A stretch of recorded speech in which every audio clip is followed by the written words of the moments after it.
Hai semuanya, perkenalkan nama saya Julie Telitan dengan NIM 20104172662. Saya dari kelas A1 Manajemen, mata kuliah Metode Penelitian Bisnis, dosen pengampu Adi Mursalin SEMM. Tujuan saya membuat video ini untuk menjelaskan mengenai materi metode penelitian, menjelaskan bab 2 dan bab 3. Dimana pada bab 2 ini kita membahas mengenai latar belakang masalah. Apa sih latar belakang dalam penelitian? Tidak peduli betapa mengejutkan dan pentingnya sebuah temuan penelitian, jika tidak memberikan informasi latar belakang yang diperlukan kepada pembaca, mereka tidak akan dapat memahami alasan Anda mempelajari masalah yang spesifik yang Anda pilih dan mengapa menurut Anda penelitian Anda relevan. Dan yang lebih penting, seorang editor yang tidak berbagi antusiasme Anda untuk pekerjaan Anda karena Anda tidak mengisi pada semua detail penting.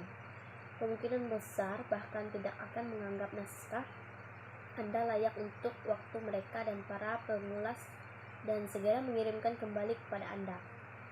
Untuk menghindari penolakan seperti itu, Anda perlu memastikan bahwa Anda menarik minat pembaca dan membantu mereka memahami kontribusi pekerjaan Anda pada bidang spesifik yang Anda pelajari, komunitas riset yang lebih umum atau publik. Latar belakang masalah dimaksud untuk menjelaskan mengapa masalah yang diteliti itu penting dilihat dari segi profesi penelitian, pengembangan ilmu, dan kepentingan pembangun. Ini menurut Sudaryono. Yang kedua, latar belakang masalah penelitian atau riset background adalah bagian pertama dan sangat penting dalam menyusun tulisan ilmiah, baik dalam bentuk paper atau tesis. Latar belakang masalah penelitian menjelaskan secara lengkap topik, subjek, area penelitian, masalah penelitian yang kita pilih, dan mengapa melakukan penelitian pada topik dan masalah tersebut. Menurut Bertson et al. Yang ketiga, latar belakang masalah penelitian berisi informasi tentang suatu masalah dan atau peluang yang dapat dipermasalahkan agar ditindaklanjuti lewat penelitian, termasuk hal-hal yang latar belakanginya. Ini menurut Hussein Umar. Dan yang keempat, latar belakang masalah berisi tentang sejarah dan peristiwa-peristiwa yang sedang terjadi pada suatu proyek penelitian. Tetapi dalam peristiwa itu nampak adanya penyimpangan-penyimpangan dari standar yang ada, baik standar keilmuan maupun aturan-aturan. Dalam latar belakang ini, penelitian terus melakukan analisis masalah, sehingga permasalahan menjadi jelas. Melalui analisis masalah ini, penelitian harus dapat menunjukkan adanya suatu penyimpangan dan menuliskan mengapa hal itu perlu diteliti. Ya, ini pengertian latar belakang menurut Sugiono. Dan yang kelima, bagian latar belakang masalah menjelaskan mengapa suatu penelitian dilaksanakan dan apa yang ingin dicapai atau diketahui dari pelaksanaan penelitian tersebut. Fakta dan data yang mendukung harus dicantumkan. Menurut Dermawan Wibisono. Yang keenam, latar belakang mengidentifikasikan dan menggambarkan sejarah dan sifat masalah penelitian yang didefinisi dengan baik dan mengacu pada literatur yang ada, di mana informasi latar belakang harus menunjukkan akar masalah yang sedang dipelajari, konteks masalah yang sesuai dalam kaitannya dengan teori penelitian dan atau praktik ruang lingkupnya, dan sejauh mana penelitian sebelumnya telah berhasil menyelidiki masalah, mencatat secara khusus di mana mendapatkan kesenjangan yang coba diatasi oleh penelitian. Menurut Liguides.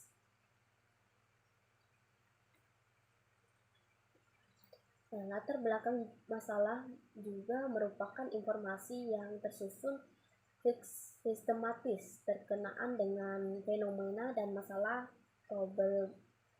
problematik yang menarik untuk diteliti. Masalah terjadi saat harapan ideal akan sesuatu hal tidak sama dan dengan realita yang terjadi. Tak semua masalah adalah fenomenal dan menarik. Masalah yang fenomenal adalah saat menjadi perhatian banyak orang dan dibicarakan di berbagai kalangan di masyarakat. Latar belakang juga dimaksudkan untuk menjelaskan alasan mengapa masalah dalam penelitian ingin diteliti, pentingnya permasalahan dan pendekatan yang digunakan untuk menyelesaikan masalah tersebut, baik dari sisi teoritis dan praktis.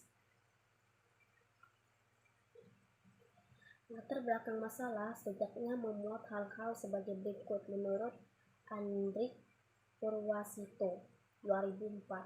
Yang pertama, faktor-faktor apa saja yang menjadi perhatian untuk dijadikan suatu latar belakang. Itu yang disebut dengan latar belakang faktual atau identifikasi masalah yang relevan. Yang kedua, informasi kasus baik secara langsung lewat pengamatan di masyarakat maupun lewat buku-buku referensi dan hasil-hasil penelitian lain sejenisnya. Ini disebut dengan latar belakang teoritis. Penelitian menghubungkan kasus yang satu dengan yang lain. Bagaimana kasus-kasus kontemporer berhubungan dengan kasus-kasus terdahulu dan bagaimana antara teori-teori yang dapat menjelaskan fenomena perubahan tersebut dari waktu ke waktu. Dan yang ketiga, tonggak problematik yang berisi berbagai persoalan yang akan dijawab dalam bab-bab selanjutnya. Latar belakang memberikan alur pemikiran sehingga mempermudah penelitian untuk mensistematisir persoalan yang ingin dipecahkan. Setiap masalah yang akan dijawab sebaiknya diutarakan sebagai problematik yang akan dibahas dalam bab-bab berikutnya. Cara membuat latar belakang masalah diantaranya dapat dilakukan dengan langkah-langkah sebagai berikut. Yang pertama, kondisi ideal tentang bagaimana seharusnya suatu keadaan berjalan bisa ditulis dalam bentuk visi dan misi yang hendak dicapai. Yang kedua, kondisi faktual tentang keadaan yang benar-benar terjadi saat ini bisa berupa masalah sehingga menjadi dasar dibuatnya suatu penelitian atau kegiatan. Yang ketiga, membahas penelitian yang sudah pernah dilakukan oleh penelitian baik dari negara atau tempat yang lain tentang topik yang terkait. Langkah-langkah yang keempat, jika karya ilmiah punya kelemahan dalam latar belakang, harus dijelaskan kelemahan tersebut. Yang kelima, tujuan penelitian di mana bahas permasalahan karya ilmiah lebih detail dan dalam. Yang keenam, metode penelitian yang digunakan dalam karya ilmiah. Yang ketujuh, perumusan singkat mengenai pertanyaan penelitian. Kedelapan, solusi berupa saran singkat atau penawaran solusi terhadap masalah sebelumnya. Lanjut ke pokok pembahasan. Yang kesembilan, bagaimana awal latar belakang merupakan gambaran umum tentang masalah yang akan diangkat dengan model piramid terbalik buat gambaran umum tentang masalah dimulai dari hal global sampai mengerucut fokus pada masalah inti, objek serta ruang lingkup yang akan diteliti. Ke-10, bagian tengah adalah ungkapan fakta atau fenomena, data-data dan pendapat ahli berkenaan dengan pentingnya masalah dan efek negatifnya jika tidak segera diatasi, dengan didukung juga teori dan penelitian terdahulu. Langkah-langkah yang ke-11, bagian akhir diisi dengan alternatif solusi yang bisa ditawarkan atau teoritis dan praktis. Dan akhirnya muncullah judul. Kita masuk ke cara membuat latar belakang penelitian atau proposal atau skripsi. Sini apa yang harus Anda ketahui tentang latar belakang penelitian. Dimana di sini pengertian latar belakang penelitian adalah dasar atau penelitian yang menjelaskan alasan-alasan masalah. perbedaan hingga apa yang akan diteliti dalam suatu penelitian. Permasalahan yang diteliti harus dijelaskan dalam lingkup yang lebih luas hingga sedetail mungkin. Selain itu, peneliti juga harus menyatakan bahwa belum ada penelitian terdahulu yang memecahkan permasalahan yang terjadi, atau jika sudah ada penelitian terdahulu yang melakukan penelitian tersebut, maka penelitian harus menyatakan perbedaan antara penelitian yang ia lakukan dengan penelitian terlebih dahulu. Dengan kata lain, latar belakang penelitian bukan hanya sekedar tentang alasan peneliti tertarik untuk meneliti masalah tersebut, melainkan penjelasan yang lebih detail, baik secara luas yang bisa berisi dengan pendukung, tabel atau grafik, ataupun fakta yang terkait dengan variabel sesuatu yang diteliti. Cara membuat latar belakang penelitian yang benar. 5 langkah dalam artikel ini akan membantu Anda menyusun pengantar yang efektif untuk kedua jenis makalah penelitian. Langkah yang pertama, apa yang harus dibahas pertama kali pada latar belakang penelitian. Mulai pembahasan secara luas terlebih dahulu yang berkaitan dengan tujuan penelitian yang akan kita buat. Langkah yang kedua, bahas variabel satu persatu, tambahkan atau sertakan teori dan hasil penelitian terdahulu. Langkah-langkah yang ketiga, sertakan pro dan kontra atau isu terkait pada latar belakang penelitian. Langkah yang keempat, data atau grafik apa yang harus ditampilkan pada latar belakang penelitian.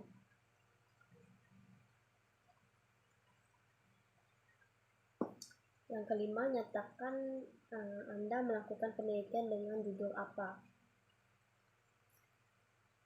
Sertakan kenyataan bahwa Anda melakukan penelitian dengan judul apa satu paragraf terakhir dalam latar belakang. Upayanya mengaitkan dengan latar belakang secara keseluruhan. Bab 3, membahas mengenai perumusan masalah. Apa itu masalah penelitian?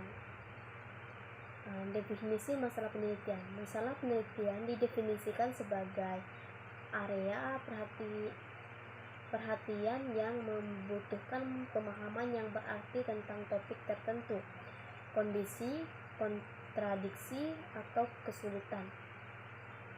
Jadi, apa itu masalah penelitian? Masalah penelitian berarti menemukan jawaban atas pertanyaan atau memperkuat temuan yang ada untuk menjembatani kesenjangan pengetahuan untuk memecahkan masalah.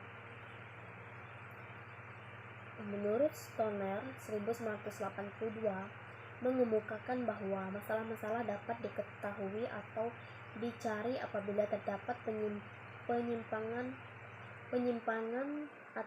antara pengalaman dengan kenyataan, antara apa yang direncanakan dengan kenyataan, adanya pengaduan dan kompetisi.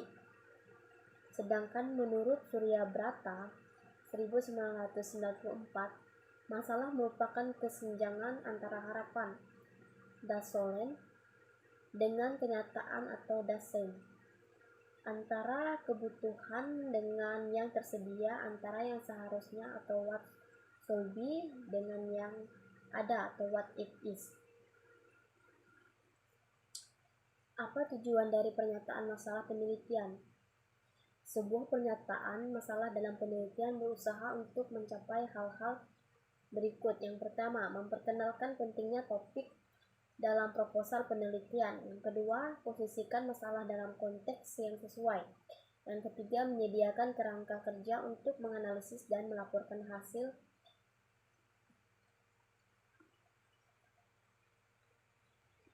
Karakteristik masalah penelitian.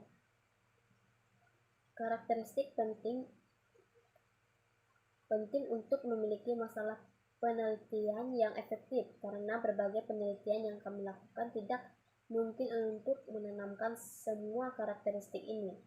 Namun, pastikan untuk mempertimbangkan dan mencakup sehingga besar karakteristik ini untuk memungkinkan orang lain memeriksa dan memahami masalah riset pemasaran. Yang pertama, meliput kebutuhan atau masalah penting. Penelitian harus memiliki penyataan masalah khusus dalam penelitian, kecuali Anda tidak mengatasi masalah krusial. Penelitian tidak akan membawa banyak bobot. Proyek penelitian mungkin terakhir dengan membuang-buang waktu dan uang jika isu-isu ini tidak terlalu penting. Pastikan Anda tidak melewatkan kebutuhan dan masalah yang lebih penting untuk mendapatkan strategi pemasaran Anda dengan benar. Yang kedua, masalah yang dinyatakan secara logis dan jelas. Jika Anda tidak dapat menyatakan masalah secara logis atau jelas dalam proposal penelitian, kemungkinan masalahnya adalah masalah yang lemah atau mungkin bukan masalah. Untuk menguji ini, gabungkan masalah spesifik ke dalam paragraf dan pastikan masuk akal dan mencakup semua poin penting. Yang ketiga, penelitian didasarkan pada fakta dan bukti aktual atau non-hipotetis.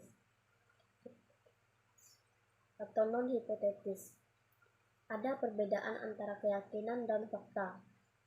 Jauh fiksi dari ini, penelitian harus didasarkan pada fakta aktual dan bukan keyakinan.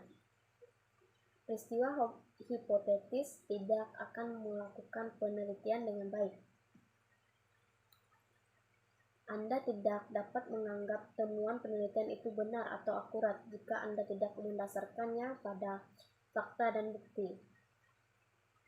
Yang keempat, masalah penelitian menghasilkan dan mendorong pertanyaan penelitian. Penelitian harus membuat beberapa pertanyaan, di mana pertanyaan-pertanyaan ini harus lebih spesifik untuk penelitian yang menyoroti berbagai komponen atau aspek masalah. Pertanyaan-pertanyaan ini harus membantu dalam mengatasi masalah dengan lebih baik, memberikan kerangka kerja yang kuat untuk penelitian. Merumuskan pertanyaan-pertanyaan seperti itu merupakan tantangan yang perlu disiapkan dengan cepat. Langkah-langkah yang keenam, ini sesuai dengan anggaran dan kerangka waktu. Pastikan bahwa kegiatan penelitian dapat dilakukan dalam anggaran dan kerangka waktu. Pertimbangkan faktor logistik untuk memastikan penelitian yang sukses. Kehilangan penelitian karena kurangnya uang dan tenaga untuk menyelesaikan dalam jangka waktu tertentu akan membuang-buang waktu. Yang ketujuh, data yang cukup dapat diperoleh. Penelitian didasarkan pada fakta dan temuan dan harus ada beberapa kasus atau temuan untuk membuktikan penelitian. Kedelapan, masalah memiliki jawaban yang tidak memuaskan atau merupakan masalah baru. Pastikan bahwa hanya ada sedikit atau tidak ada penelitian tentang topik tersebut. Jika masalah sudah memiliki jawaban yang ada untuk masalah tersebut, dan jawaban ini dicoba dan diuji, mungkin yang terbaik adalah melanjutkan dan tidak membuang waktu untuk menentukan apa yang telah ditemukan secara ekstensif. Rumusan masalah penelitian. Apa itu rumusan masalah penelitian? Sebuah pernyataan masalah penelitian didefinisikan sebagai masalah yang perlu ditangani. Hal ini digambarkan sebagai kesenjangan dalam pengetahuan tentang masalah atau isu tertentu. Masalah penelitian fungsional membantu menutup kesenjangan dalam pengetahuan di bidang yang dapat mengarah pada penelitian lebih lanjut. Pernyataan yang akurat untuk masalah membantu Anda mengidentifikasi motif proyek penelitian. Ada juga karakteristik pernyataan masalah penelitian. Berikut ini adalah ciri-ciri rumusan masalah penelitian. Yang pertama, itu harus mengatasi kesenjangan dalam pengetahuan. Yang kedua, itu harus signifikan sejauh itu berkontribusi positif terhadap penelitian. Yang ketiga, ini harus membantu dalam penelitian lebih lanjut. Yang keempat, dengan data yang terkumpul, Anda harus memahami masalah dengan jelas. Yang kelima, itu harus menjadikan kepentingan penelitian harus dan sesuai dengan waktu pengetahuan, keterampilan, dan sumber dayanya. Yang keenam, pendekatan pemecahan masalah harus etis. Yang ketujuh, metode penelitian adat dapat diterapkan. Ada juga komponen masalah penelitian. Sebuah masalah penelitian memiliki komponen-komponen sebagai berikut. Yang pertama, penelitian konsumen.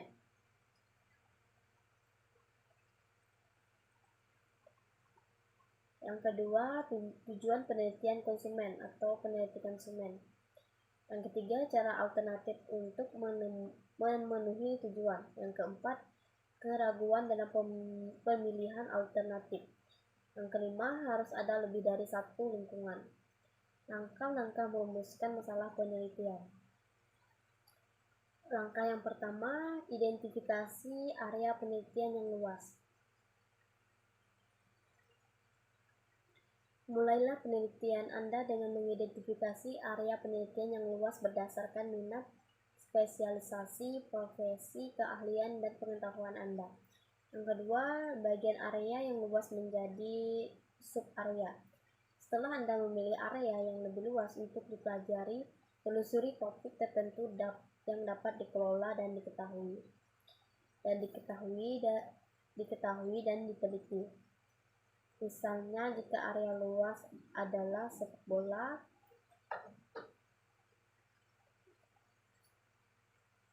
area tersebut dapat dibagi lebih lanjut ke dalam sub-kategori berikut.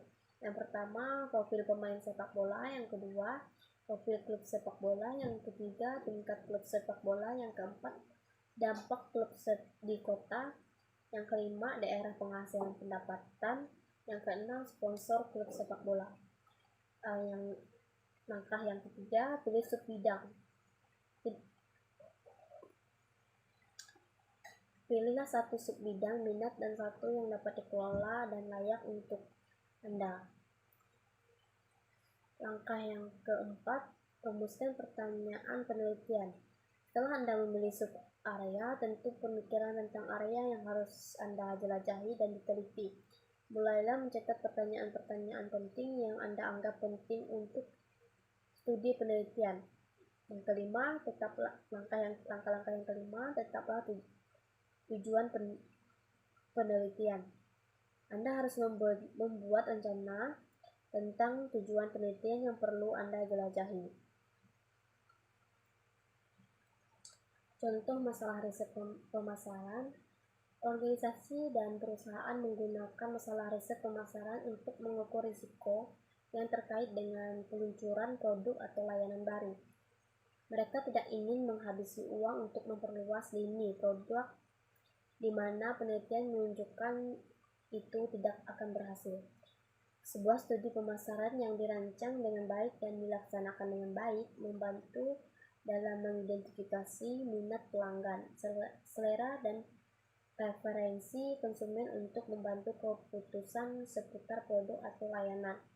Contoh pernyataan masalah penelitian. Sebuah pertanyaan masalah penelitian adalah aspek yang paling penting dari penelitian. Anda harus meluangkan waktu untuk memperbaiki dan menilai pertanyaan penelitian. Sebelum memulai kegiatan penelitian, pertanyaan penelitian harus lugas atau to the point, terfokus dan kompleks dengan tepat untuk menangkap informasi yang penting dan relevan. Contoh ketiga cara menulis pertanyaan masalah adalah: yang pertama, yang salahnya. Apa yang akan membantu partai politik mengatasi masalah partisipasi pemilihan yang rendah? Yang benar, strategi komunikasi apa yang dapat diterapkan partai politik untuk meningkatkan partisipasi pemilihan di antara orang-orang berusia 25 tahun sampai 30 tahun. Sekali lagi, membandingkan kedua pernyataan, yang kedua lebih langsung dan yang menyinarkan hanya sekelompok orang tertentu, sehingga mengumpulkan informasi yang dapat ditindaklanjuti. Perangkat lunak, platform, dan alat masalah penelitian yang luas. Merumuskan masalah riset pemasaran hanyalah salah satu bagian penting dari proses riset. Tujuan manfaat teratas menggunakan perangkat lunak penelitian yang tangguh. Manfaat yang pertama, Manfaat yang pertama, riset pasar yang kuat dan efisien. Yang kedua, nilai profesional. Yang ketiga, logika survei yang kuat. Yang keempat, kumpulan data yang tidak bias. Yang keempat, kumpulan data yang tidak bias. Yang kelima, analisis data. Yang keenam, teknik analisis lanjutan. Yang ketujuh, temukan wawasan merek.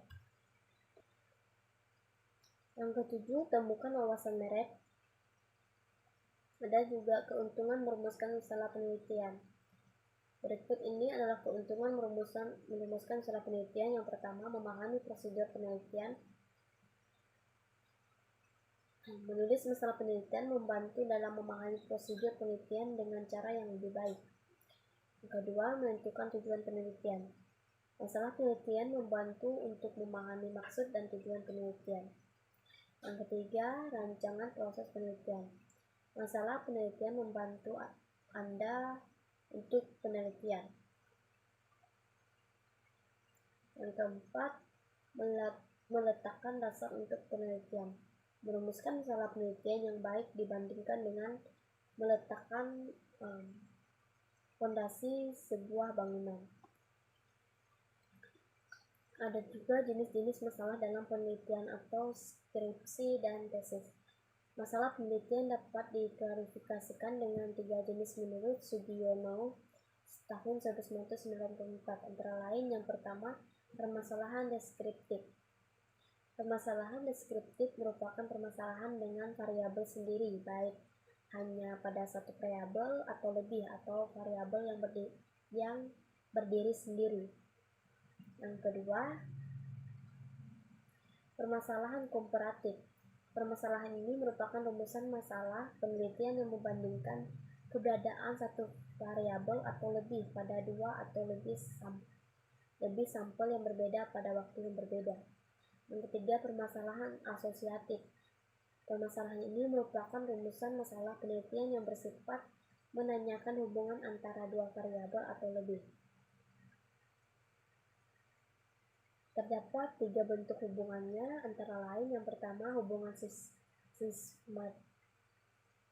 sismetris adalah suatu hubungan antara 2 variabel atau lebih yang kebutuhannya muncul bersama. Yang kedua, hubungan kausal. Hubungan kausal adalah hubungan yang bersifat sebab akibat. Jadi di sini ada variabel independen atau variabel yang mempengaruhi, dan dependen atau dipengaruhi. Yang ketiga, hubungan interduktif atau responsial atau timbal balik. Hubungan interaktif adalah hubungan yang saling mempengaruhi.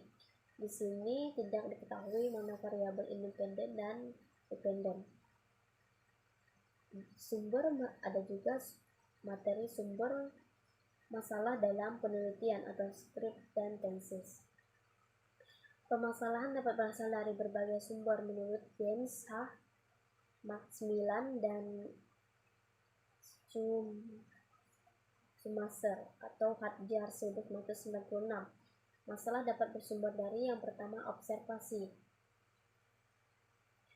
Masalah dalam penelitian dapat diangkat dari hasil observasi terdiri terhadap hubungan tertentu yang belum memiliki penjelasan memadai, dan cara-cara rutin yang dalam melakukan suatu tindakan didasarkan atas otoritas atau tradisi. Yang kedua, dedukasi dari teori. Teori merupakan konsep-konsep yang masih berupa prinsip-prinsip umum yang penerapannya belum dapat diketahui selama belum diuji secara empiris. Penyelidikan terhadap masalah yang dianggap dari teori berguna untuk mendapatkan penjelasan empiris praktik tentang teori. Yang ketiga, perpustakaan. Hasil penelitian mungkin memberikan rekomendasi perlunya dilakukan penelitian ulang atau replikasi, baik dengan atau tanpa variasi. Yang keempat, masalah sosial. Kesan sosial yang ada di sekitar kita atau yang baru menjadi berita terhangat atau hot news dapat menjadi sumber masalah penelitian. Yang kelima, pengalaman pribadi.